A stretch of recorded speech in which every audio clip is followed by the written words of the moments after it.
अस्सलाम वालेकुम viewers, welcome to my channel. आज मैं बनाने जा रही हूँ बहुत ही टेस्टी और आसान मटन चॉप मसाला। तो चलें इसको बनाना स्टार्ट करते हैं। इस डिश को बनाने के लिए मैंने मटन की चॉप्स ली हैं, ये देखें, और ये धुली हुई और खुश्क हैं। 700 ग्राम है पपाया पाउडर, 1 टेबलस्पून आप इसकी जगह कचरी पाउडर ले लें या पपीते की पेस्ट ले सकते हैं। इसको गलाने के लिए लेमन जूस मैंने डाला है 1 टेबलस्पून, तंदूरी मसाला 1 टीस्पून डाला है,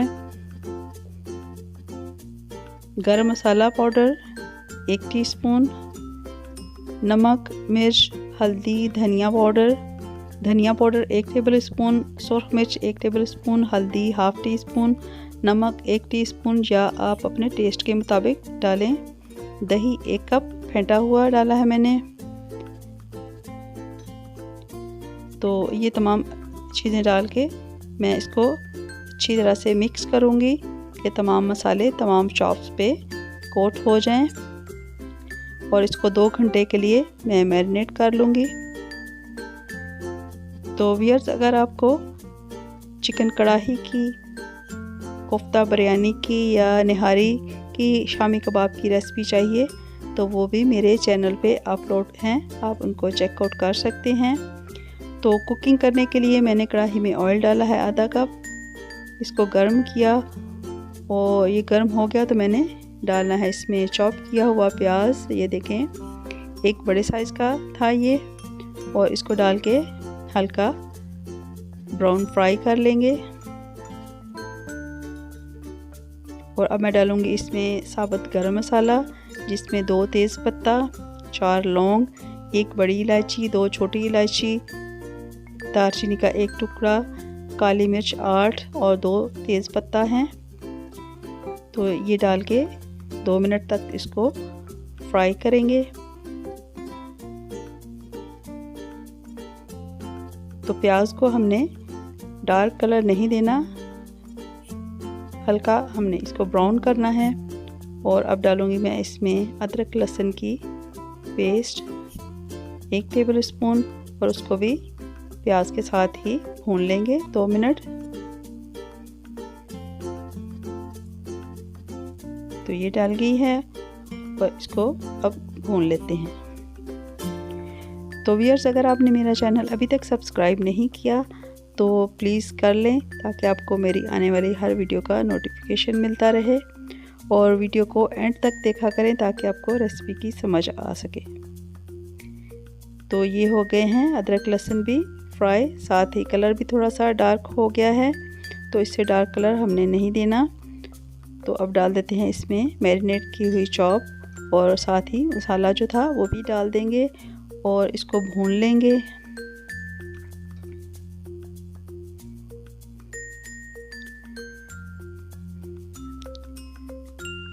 ये करेंगे इसको मिक्स, और फिर कवर करके मीडियम फ्लेम पे इसको कुक करेंगे यहाँ तक कि किनारों पे हमें ऑयल नज़र आने लग जाए।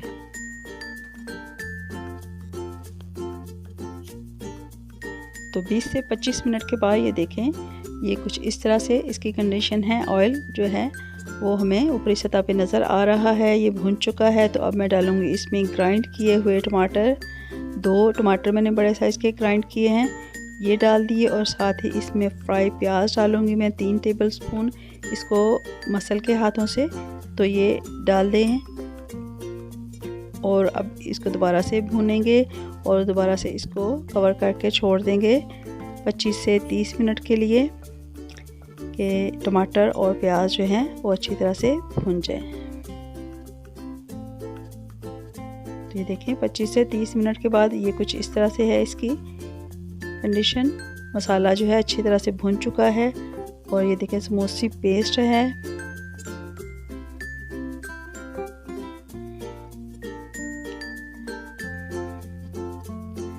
तो अब चाप्स को गलाने के लिए पानी डालेंगे, क्योंकि चाप अभी नहीं गली। तो मैंने इसमें पानी डाला है 4 कप। आप अपने गोश्त के मुताबिक पानी डालें, अगर आपका गोश्त जल्दी गलता है तो कम डालें, अगर देर से गलता है तो आपने पानी डालना है उसके मुताबिक, और इसको गला लेना है अच्छी तरह से। लेकिन इतना ज़्यादा नहीं गलाना कि चाप्स का गोश्त जो है वो हड्डी से अलहदा हो जाए।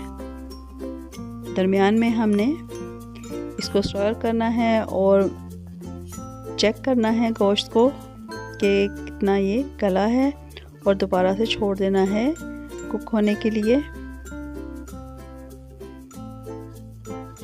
तो अब मैं इसकी फ्लेम जो है थोड़ी कम कर दूंगी कि पानी जो है मुकम्मल ड्राई ना हो जाए, गोश्त इसी पानी में गल जाए।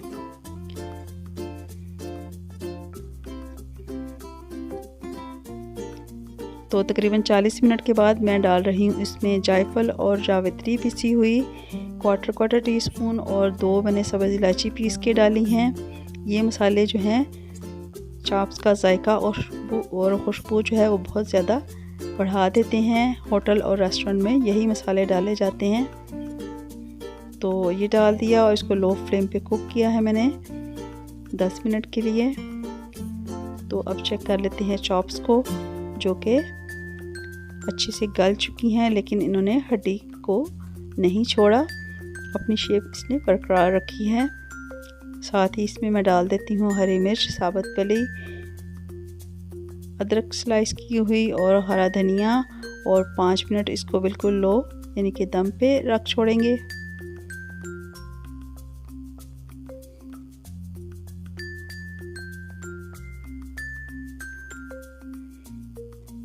तो देखिए तैयार है बहुत ही टेस्टी जायकेदार मटन चाप मसाला। आप भी इस रेसिपी को ट्राई कीजिए और मेरे चैनल को लाइक और सब्सक्राइब कीजिए। वीडियो पसंद आए तो इसको ज़्यादा से ज़्यादा शेयर कीजिए। ये डिश आउट किया और इसको मैं मज़ीद हरे मसाले से गार्निश कर लूँगी, जिसमें अदरक और हरा धनिया है। आप इसको रोटी, नान या चपाती के साथ खाएं, ये बहुत ही टेस्टी है। तो मेरी रेसिपी को ट्राई ज़रूर कीजिएगा। ये मैंने लेमन भी रखा है साथ। तो दुआ में याद रखिएगा। वीडियो देखने का शुक्रिया। अल्लाह हाफिज़।